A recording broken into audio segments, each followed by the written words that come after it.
waifus, trade fights for better views. We both need something new. Maybe we should just tell them. Shouldn't think I is so good. So long to rendezvous. So long to. Hello, hive-minded readers, and welcome to the Books and the Bees podcast. Just like bees play a crucial role in pollinating flowers and sustaining life, books pollinate minds and nurture the soul. We see the connection between the two, the delicate dance of ideas and stories that enrich our lives. I'm Cody. I'm Haley. Welcome to our podcast. Whoop. We're here. Welcome. We're here, episode 37. Whoop. Yay, we did it. We did it. Getting close to 40. I know. And we had Yeah. such a good episode last week. Ugh. Well, I guess We this week did. technically, but Yeah. Last week for the listeners, this week for us. Yeah. No, we had a great episode. It was so much fun going back to listen to it. It was so cool. I'm so happy that Jamie Harrow came on the podcast. Yes. And, just a reminder for the listeners, the book's out now, Yes. one-on-one. So go get it. Yeah, it's great. Honestly, we're not just saying Yeah. because she was on the show. We both really liked it. So, we genuinely liked it. Go check it out. It's really good. Yeah, it was really good. And I was so happy to see all the posts on Instagram. She had her live event, her launch event, which looked really fun. So yeah, it was just super fun to play a small part in the book release. Yes. Yeah, it was really cool. It was. I love seeing when authors do their book release, their book release days. I love it. It looks so fun. I do too. It looks like such a fun time. There's always food, treats. There's always some sort of special event happening. I love it. Yeah, and just she was mentioning it in the interview, but 4 years for this book to get published, and that has to feel really good to see it on the shelves. Yeah. No matter how well it sells, I'm sure it's going to sell great because it is a good book, but just getting that on the shelf is such a huge achievement, and it must feel so cool to have that. Yeah, finally come to fruition. That's a long time to wait. It's a long time to keep a secret too. That is a long time to keep a secret. And we didn't mention it in the interview, but she does have another book in the works. Yeah. So we'll have to have her on for the next book. Yeah. Yes. Yay. Most definitely. Sweet. Yeah, it's been fun. How have you been, Haley? I've been tired. I've been exhausted. Yeah. Going for our listeners. I've mentioned it a few times, but I went back to in office work after 4 years of being work from home, strictly work from home. And yeah, trying to keep up with the office work kind of environment and that sort of thing is just really taking a toll on my spoons that I have for the day. So Yeah. No, it's been such a crazy year. Yeah. How are you doing, Cody? I'm good. I'm still adjusting to living on the East Coast. And shout out, Hurricane Helene just hit yesterday as we're recording. So I hope everybody in the Hive Mind's doing great. We're in Virginia. We didn't really get hit super hard where we are, but definitely was a little different. And yeah, I'm just not used to everything. I'm a football fan, and the football games start so late here. It's the first game's at 1:00, and then the late game starts at 8:15. And I'm bro, I'm in bed at 8:15. This is ridiculous. So I'm trying to get used to it, and I started a new job as well, so I'm still getting used to the new environment, and it's been a little taxing, but it could be worse. Yeah. Yep. We have to allocate our spoons appropriately. Yes. Yeah, and I'm happy to allocate a spoon for the podcast because it actually is really fun to record. So, and do. Yeah. Still a highlight of my week for sure. Yeah. Until we come to the time where we're what are we going to do for this episode? And then which we have no ideas. We're scrambling. Yeah, which truth be told, it really is hard. Kudos to all of the podcasts, even the non-book podcasts out there, to come up with an episode, weekly, bi-weekly. Some people do more than once a week, and I'm just y'all are wild for that. It's crazy. It's crazy. yeah, I don't know how like you can come up with that much content, but Yeah. they do it. Yeah. So I'm proud of them. Mhm. Yeah. I was a podcast that I listened to for a really long time. Yeah. It's not a book podcast; Yeah. it's a science podcast. They just did their 1,000th episode. Holy shit. 20 years That's they've been commitment. podcasting. Yeah, like since 2005. So I guess almost 20 years, but that's Wow. a long time to podcast. Yeah, it is. That's, oh my god, 20 years? That's almost as old as I've been alive. Or as long as I've been Yeah. alive. Yeah, that's true. Dang. That's true. Yeah, and I've been listening for 10. So like, Yeah. Wow. well, not 10. I've been listening for 8, I think. Still. Yeah. It's a long So time. like it's the whole time basically I've been in college. God, 8 years in college. Whew. It's actually 12. I'm just realizing I had graduate college, I guess. Like my like graduate plus my break between undergrad and grad. So yeah, 12 years total Wow. of college, which was bad. Yeah. That's crazy. Yeah. But my diploma came today in the mail, actually. Funny story. Yay. This is a major tangent, but my diploma came in the mail. And I was very happy to get it. So yeah. That's like that's an expensive piece of paper, you better frame it. Yeah. Well, that one actually was free. I Oh, didn't have well, to pay to go to grad school. There so, you go. Yeah. I'll just rip it up, throw it in the Yeah. trash. It's not worth anything. Make a photocopy of it. Yeah. Oh, yeah. Yeah, I remember Wow. when I got my diploma and I was so excited, but my they had taken it and bent it to fit it in the mailbox, even though it has Oh, you that told me like this before. do not, but yeah. The do not fold. Yeah. Yeah. And I was like, well, thanks a lot. That's so mean. I know. Like, that mail person was just like, I don't care. They're like, Fuck this. fuck this college kid. Stupid graduate. You're welcome. Yeah. Oh, yeah. We're pretty bad, honestly. I have 3 degrees technically, but it's really only 2. And then my wife has 1 degree. So we have 4 degrees in the house. None of them are framed. They're all in the original like mail thing that they've come in, and we've just shoved them in places That's to keep them from hilarious. bending. So we should really like frame them or something, Yeah. but we have yet to do that. So actually, my wife has 2. So yeah, we Nice. have 5 Wow. degrees. Yeah. You guys are an educated household. Yeah. None of them they're just hidden away. I actually don't know where the rest of them are besides the one that just came in the mail because we're still unpacking boxes. So yeah. Yeah, both mine and my husband's are in a storage unit, but they are in the leather, the like little leather booklet things that they give you when you get your when you're in graduation at the ceremony. Yeah, both of ours are in that. I used to have them displayed above our fireplace, but Yeah. Yeah. I didn't walk for any of mine, oh really? so I never got the leather thing. Aw. Yeah.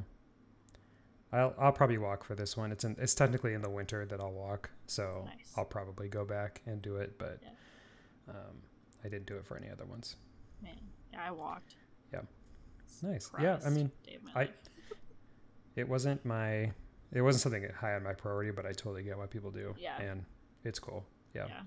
Yeah, that is cool, but it's a commitment because you have to sit there for fucking hours in usually Yeah, the boiling heat, and it's miserable. So Yeah. I didn't want to do it. So, Yeah. and I was like, at my mom, I was like, do you want to see me get this? And she's like, honestly, I don't really care. And I was like, okay, then I'm not going. that's so funny. I was like, all right, if you don't care, I don't care. Why are we doing this to ourselves? We don't have to do this. You're like, we know that we graduated. It's fine. Yeah. Like we got it figured out. Yeah. That's All right. Well, this has been a very big Yes. tangent. apologies, listeners. Yeah. This is good advice for those of you in college right now, Yeah. debating on whether or not to walk. Yeah. But we appreciate it. Mhm. Yeah. Should we deviate into what we're reading? Yes, let's. Okay. Haley, what you reading? I am reading With You Forever by Chloe Liese. I finished the previous book. I don't remember what freaking book number this is in the series. I'm actually thumbing through the book right now to see if I can figure it out. But I don't. Are you reading out of order? No, I am not this time. I am not reading out of order, I Okay. promise. Yeah, so the so the one that I just read was Ever After Always. It was really good. If you are listening to this and you're wanting to read the series, though, definitely start with the first one, which is Only When It's Us. And because I feel like if you did read this out of order, there would be like spoilers, because the other couples are mentioned in the book, in the books as you like go through them. So like definitely spoilers if you read out of order, or you might be kind of lost as to like what they're talking about. But really good so far. I'm not very far into it. So, you know, but, yeah, it's good so far. I definitely highly recommend this series. If it has, lots of, what's the word I'm looking for? Representation, for things like chronic illnesses and mental health stuff, and, you know, kind of talks about like ableism, and talks about people who have, like one of the books, one of the characters has oh my gosh, I totally forgot what it is now. Damn it. Well, anyways, one of the characters has like a physical disability, and then in a couple of the other ones there was other like different disabilities. So yeah, if you want to maybe read something with some representation, I think there's also gay representation in one of them and bisexual representation in another one of them. Don't quote me though, I can't remember off the top of my head. Good. But definitely a good series to read, and definitely really really good books. So yeah, we love that. Yeah, we love that. Yeah. What books are you getting into? Well, I talked about it last week, but I had really just started it, so I thought I'd talk about how I finished it. It's called This Is How You Lose the Time War by Amal El-Mohtar and Max Gladstone, which is interesting. It's been a while since I've read a book written by two authors. I don't do it very often, but this book fit really well. It's about these two time jumpers who are named Red and Blue, respectively, and they are fighting against each other for their own respective like corporations / governments, and they end up falling in love with each other, which is really cool. And they jump like back and forth. They call it either up string or down string for in time references. And so they do a bunch of crazy things, and they leave these notes for each other in really intricate ways. Like there was one left in tea leaves, one left in a goose feather, like all sorts of crazy ways to leave notes for each other, because they're also trying to secretly communicate without each one's government knowing. Gotcha. And I really loved it. It was such a fun book. And this book has won so many awards. It's been on my TBR for a really long time. And I totally get why everybody loves reading it, because this was such a great book. It's really sci-fi-y, but there's also a really good romance component to it. And it feels like a classic novel, like an epistolary novel. So, you kind of feel like you're fancy reading it, because it's just very like, epistolary like, but it's super good. I would totally recommend it for the listeners, because I think it's just really, an amazing story and very poetic and just beautifully written. So really good. I liked it a lot. And then I started reading a book that is basically the exact opposite. It's called Butcher and Blackbird by Brynne Weaver. This is like, basically, if I could summarize this book, it is two serial killers fall in love while killing other serial killers. That's basically the crux of this story. My wife actually got me onto the series. She bought the first two books, I think, when we were at Barnes & Noble the other day, and she was telling me about the first one. So I picked it up and read it after she was done with it, and I'm about 3/4 of the way through. Hell yeah. It's really good. It's definitely, it has some pretty crazy content warnings, but they're funny. Yeah. So like read the content warnings, but they're very funny, and you don't really know what some of them mean until you read the book. Yeah. But there's definitely a lot of themes to it. So I would be careful of that. And it's definitely a 5 on the honey scale. I just got through the first sex scene. Hell yeah. Honey frenzied for sure. It's a build up, but it's there. I promise. It's there. Yeah. Yeah. And my wife's reading the second book, and she says it's really good too. So I'll probably read it. I don't know if I'll read it right after this book, but because, we're reading this right before October, and spooky season is usually when I'm reading a lot of horror. So I might take a break for that. But yeah, it's really good. And then just the last little thing, I started a comic series that just came out called Minor Arcana by Jeff Lemire. It's about this gal who comes back home to take care of her sick mother, and she is a psychic / tarot card reader, and she has to take over her mom's business while she is recovering / not doing so great with her disease. So really fun. It just started, so it's a good time to jump in. And the artwork's really pretty. If you're a fan of tarot cards, then you'll be a fan of this. Haley's a big fan. Haley's a big tarot card person. Hell yeah. Big witchy person. Hell yeah. And the artwork's just really pretty. I actually really love tarot card artwork, so I'm definitely drawn to it. And yeah, it's good. So go check that out too. Hell yeah. Those sound all like such good books. And I know the Butcher of Blackbird and the second one too were recently like all over Book Talk. So yes, they're both very popular on Book Talk. But the Minor Arcana really sounds like I love like tarot cards, and I love like artwork stuff. So, and what you showed me and sent me looks really good. So all around sounds like good reads. It is, and there is a little bit of tarot card action in Butcher and Blackbird too. So and it's going to be a trilogy, I think. So I'm not sure if the third book's out yet, but it's going to be a trilogy. So it kind of seemed like it was like a rapid release type of situation, but I mean I think know. So. Like, don't quote me, listeners, but it seemed like the second one came out like fairly shortly after the first. So I think they both came out this year. Lots of hype. I could be wrong, but lots of hype. Yeah, lots of hype. I was considering putting them on my TBR, but I'll probably put them on my TBR now. Yeah, I definitely will finish the series for sure. Hell yeah! Yay! We love to hear it. Love to hear it. All right, should we jump into beekeeping? Yeah, sure. Do we have any beekeeping? I don't have any beekeeping. Neither do I. Well, okay, great. I say that, but I am going to a hockey game next week, and I'm very excited. First that's ever right. hockey game. I know, it like approached really quick. First ever hockey game going next week, and I'm excited to live my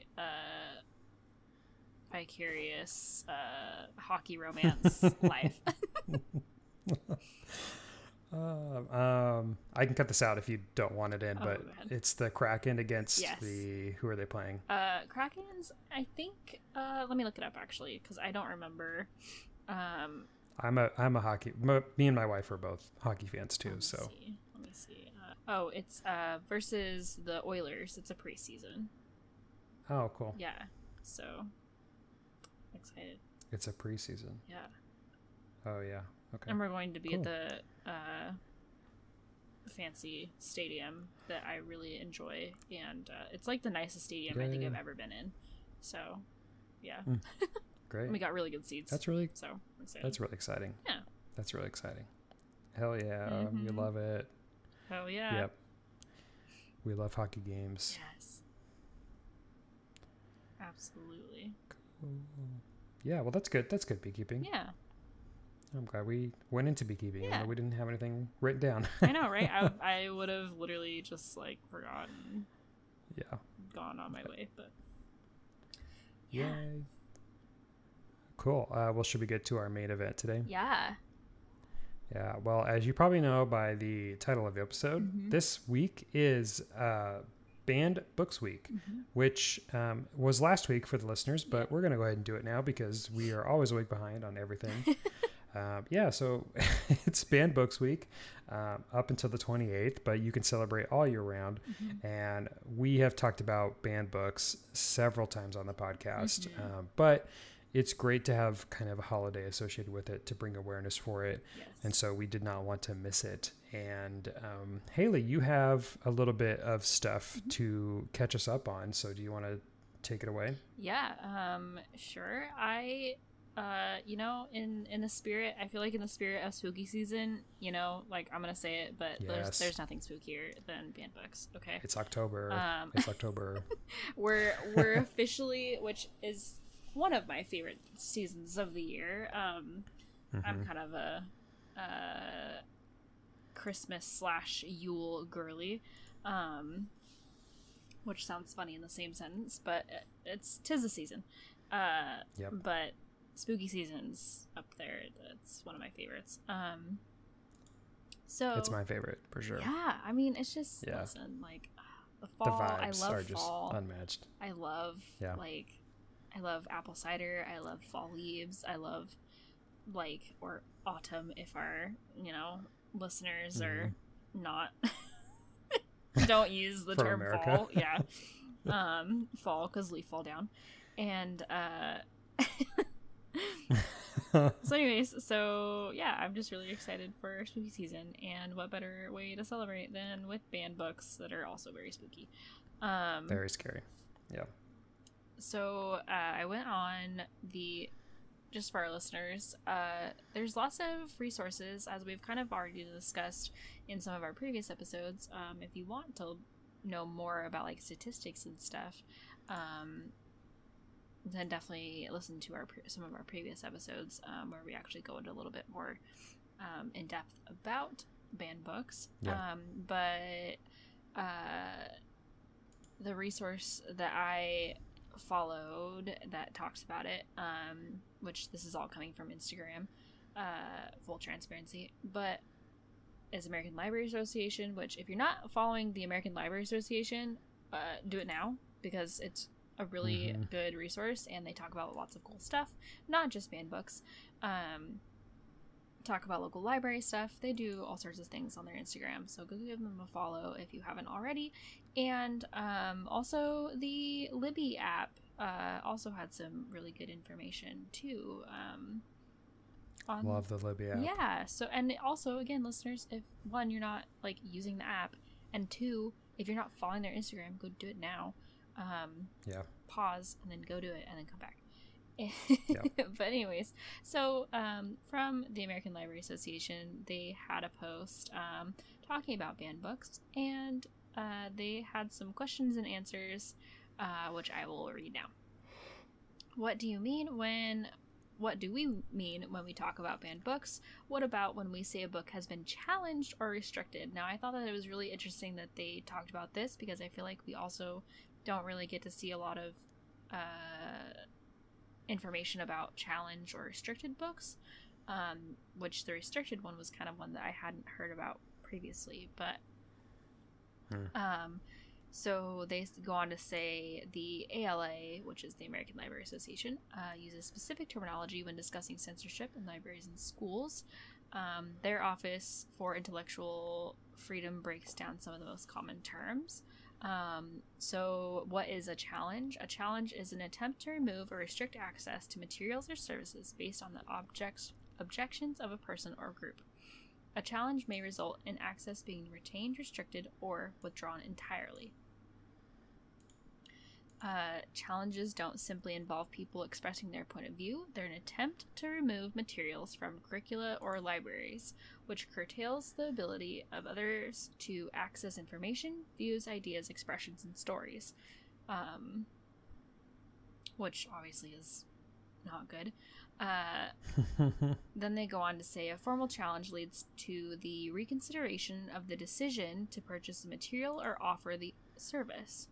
This process is governed by a board-approved policy and includes reviewing the material as a whole to assess if it is aligned with the library or school's mission and meets selection, display, or programming policy criteria. So, yeah, I mean, when I think of the reconsiderations, I'm thinking of, like, examples, not in any of the states that I've lived in, but I know that For instance, I think it was Florida, and don't quote me here because it's been a hot minute since I read about it. But when Florida was doing their huge book ban, they made a bunch of their teachers literally go through not the school library, but their like personal in-class little libraries that they have, and basically like had to document every single one, and if any of the ones that were on the list that they had for banning were on there, then they had to get rid of them essentially. And so yeah, crazy times. Yeah, no, it is crazy. Yeah, and it's just been so many more books have been challenged recently in the last few years. We've talked about it many times, so I won't spend a lot of time on it today, but yeah, so much crap is just happening. And yeah, it really is scary how many books are being challenged / banned, and how complicated it can be. Yeah. So, and then restrictions. So what is a restriction? Restrictions on access may include relocating a book to a restricted area or section of the library that is not intended for the audience of the book, labeling it with a prejudicial content warning or rating, taking it out of the online catalog so it has to be requested from library staff, removing it from freely browsable stacks, or requiring parental permission to check it out. Which kind of reminds me of the thing that was happening, I think, in Idaho, where they were putting... Was that what that was in one of our previous episodes?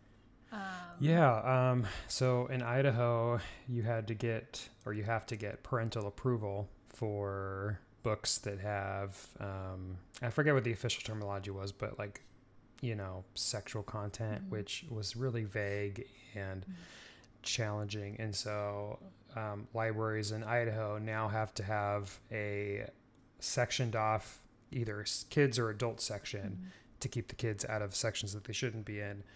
And it's making it really difficult. And I actually heard right before I moved that there are a number of small libraries in Idaho, because it's a very rural state, and outside of the main location there, the main area of southern Idaho, there's a lot of really small libraries, and they only have one room sometimes, and so they can't physically break up the sections the way that they should, and so they're shutting down. Wow. Because they can't separate out the books, and they can't afford the fines that would come from the state. So yeah, they are shutting down, which is terrible. That's terrible. Yeah. Wow. It is. Yeah, it is. Wow. So then it goes on to explain that a book is banned when it is entirely removed from a collection in response to a formal or informal challenge. And then obviously they go on to say, like, any reduction in access to library materials based on an individual or a group's belief that they are harmful or offensive is an act of censorship.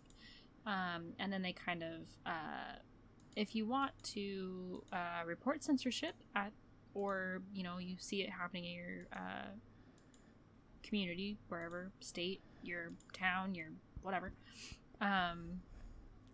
you can go to the American Library Association and click on the link in their bio to report the censorship, which helps kind of like fight against it to a certain extent. Yeah, it's good to get help from outside sources like ALA or any other nationwide organizations that are trying to fight, because it can be really hard to do it on your own. Yes, absolutely. Yeah. That's awesome. Yeah. And then also the American Library Association, if you go to their page on Instagram, they have some like testimonial type things, some videos that you can watch that talk about book bans and whatnot, which is also really cool. So, yeah. Yeah. That's amazing. Yeah. We love the ALA. We do. They are very, very informative. Lots of, like, literally for so much of their page right now, They have a bunch of resources, a bunch of facts, a bunch of like info things about banned books for banned book week. And I just actually scrolled over something that said that's basically telling you what you can do depending on how much time you have, which I thought is really cool. If you have 5 minutes, register to vote, or make sure your voter registration is up to date. You should be doing that anyways, people. Take the freedom to read. Do that. Yeah, do that, please. Take the freedom to read. Voter pledge. Commit to voting for the freedom to read. Support policies and policymakers that support the right to read for everyone in our diverse communities. And then they have like a little linky that you can type in. And if you have 15 minutes, find out what's on your ballot. Also, they have like a little resource.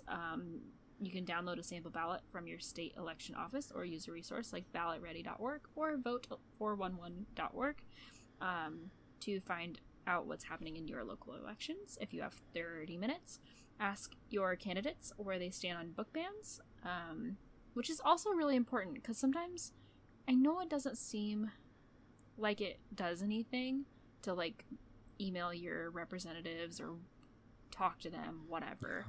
But sometimes, not always, you actually might change their mind a little bit or, you know, kind of help them to see your viewpoint, which is cool. Yeah. And like, you know, if the most optimistic viewpoint is that, you'll change their opinion, it does happen, which is good. But also, realistically, they're trying to get elected into office, and if enough people are contacting them saying they do not want book bans, then that behooves them to not do book bans. And so hopefully your elected officials are blocking book bans because they know how important it is to do it. But, you know, it does help to have voices speak. So don't be afraid to call and leave a voicemail. Don't be afraid to go to a town hall, especially for your local offices where a lot of this is happening, like the student board and, you know, the state legislature. Don't be afraid to go to town halls and ask them in front of an audience, what's your opinion on book bans? Will you block book bans? Because for one, it puts them on the spot. And two, it makes them accountable. Absolutely. And then it just says, if you have an hour plus, which is kind of funny because you kind of just said that, attend a town hall or rally. So go to your town hall. That was not planned. No, it wasn't. And help prepare your community for elections if you have the time. Obviously, I know that, you know, we lead pretty busy lives. If the most you have is 5 minutes, then do what you can in 5 minutes. If you have an hour plus in your day, maybe, you know, it's a day off or you decide to take the time, then more power to you.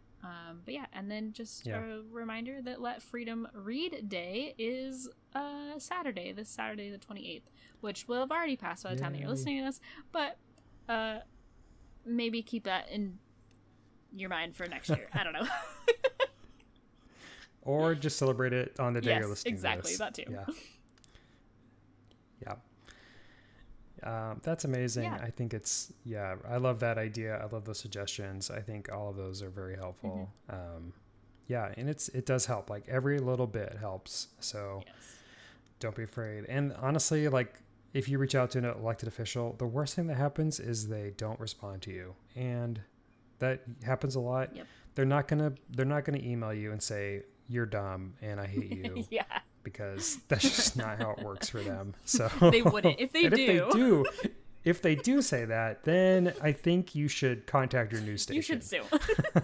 You should sue. Because that's pretty fucked up. Yeah. If they're doing that, they have problems for sure. Absolutely. Yeah. Yay. Yeah. Do you have anything else with that article here? No, that's about all I have. And that's great. Yeah, I thought so. Yeah, and so we also wanted to mention some statistics, which you can actually find on the Libby app on Instagram. And we've talked about the Libby app before. I use it all the time. I highly recommend it. They have really great stuff. And They post really great content on their Instagram, so go check them out. I'll post their link in the show notes. And I'll also post the link to the article that Haley mentioned so that you can reference that if you'd like to and share it with anybody else who might be interested. That'd be helpful too. It'll be down there. So yeah, from Libby, they have posted the rise in challenges over the past few years, and the total number of challenge books in public schools and libraries in 2020 was 277. In 2021, it was 3,926. And in 2022, it was 6,863. And in 2023, it is 9,021 books. So every year, it's gone up about 3,000, which is an ungodly amount of number. I mean, that's just an insane number. That's crazy. It is crazy. That's crazy. And Libby also suggests going to the American Library Association to encourage you to stay informed and to go support banned books or challenged authors, writing letters of encouragement to those authors, which I think is a great thing. We might have mentioned it before, but I think that's something too. Yes. Like, you don't have to just fight against book bans. You can also just support people writing banned books because that's also very helpful. And exercise your reading rights by checking out banned books and continuing discussions surrounding them, because the more we talk about banned books and how important they are, the more that they are harder to be challenged. Yeah. And all on that note, there's actually a really cool thing happening by Penguin Random House to help increase reading for banned books. And it is called the Banned Wagon, which is such a cool name. Banned, B-A-N-N-E-D. Very nice. A vehicle for change. And Haley sent this to me, so thank you very much, Haley. She also sent me the Libby app. She's totally carrying this episode today. It's okay. So starting last week, as you're listening to this, on September 22nd, the Bandwagon, powered by Penguin Random House, Unite Against Book Bans, First Book, and Little Free Library, is hitting the road for its second Bandwagon tour, stopping at bookstores and libraries in 9 American communities across the Midwest and the South that are being impacted by book banning. And there is a map and a calendar where you can see the tour stops for the Bandwagon. It started in Des Moines, Iowa, on the 22nd. Today, the 27th, it is in Chicago, Illinois, and then it's going to go to Indiana, Ohio, Richmond, Virginia, which is fairly close to where I am, so I might be going there. Southern Pines, North Carolina, Gainesville, Florida, and then it ends October 15th in Austin, Texas. So if you are in the Midwest/South, you should go to one of these events. I think it's going to be amazing.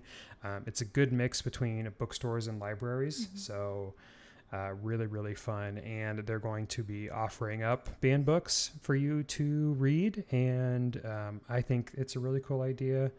And I love traveling bookstores and I love banned books. So I don't know how it gets any better than this. Yes. Yep. And they also list they're featuring 20 books that are currently banned across the country. I won't read all of them, but that includes How to Be an Anti-Racist by Ibram X. Kendi, Margaret Atwood, The Handmaid's Tale. There's also a number of children's books and teens books, including The Diary of Anne Frank, which is ridiculous that that's banned. Yeah. And quite a few others. So I'm literally just looking at the kids books, and one of them's literally just like, what I'm assuming is probably just like learning to love your hair, and I'm like, why is that a banned book? How is that a banned book? Like, you're literally just like giving representation and like showing young children that like your hair is awesome and like you are awesome for having your hair. So like, we live in a weird time. I can't. We do. Yeah, we really do. Not. Yeah. So thank you, Penguin Random House, for doing this and all these associated organizations. Yes. And if you can make it to one of those events, I think you should, because this is such a great way to support book banning. And it starts during book ban weeks, but also carries out into the middle of October. So it's a great kind of extension for it as well. So go check it out if you can. And if not, maybe you could do something in your own area if you want to, or, talk to a publisher on the West Coast and try to get a West Coast bus for next year. I think that'd be really cool too. That would be cool. Yeah. Hell yeah. We love banned books. Yes. I actually looked to see if any of the books that I mentioned today were banned, and I don't think they were, but that doesn't mean they won't be, aren't, or haven't, or won't be. But we've read so many banned books, like All Throne of Glass, All Akatar. I'm sure that Butcher and Blackbird is going to be on a book ban list if it's not already. Haven't seen it. I didn't see it, but I would be surprised if it's not. Yes. There's so many great books out there that really don't deserve the ban, honestly. No. Like we're saying. Yeah. I went and bought one of Juno Dawson's books. I'm not sure if it's on a banned book list yet, but it seems like that author kind of gets targeted anyways. But I'm really excited to start the book. Was it Her Majesty's Royal Coven? I think that's what it was. Yeah, I love that series. I'd have to double check, but I'm like 90% sure that's what it was. Hell yeah. Yeah. So many great books. Yes. They get banned for no reason. Literally. So, yeah. Some bullshit. Some bullshit. It is Her Majesty's Royal Coven. Yeah, I thought you'd showed it to me before. Yeah. Such a pretty cover, too. So excited. Yay. Woohoo. All right. Well, is there anything else you want to add, Haley, before we wrap it up? I don't think so. Not that I can think of off the top of my head. Go out and get a book today, whether it's from your library or your local bookstore or online, whatever. Oh, and I think there's like stuff your Kindle happening or something. I don't know. But also go support however you can in whatever way. Yeah.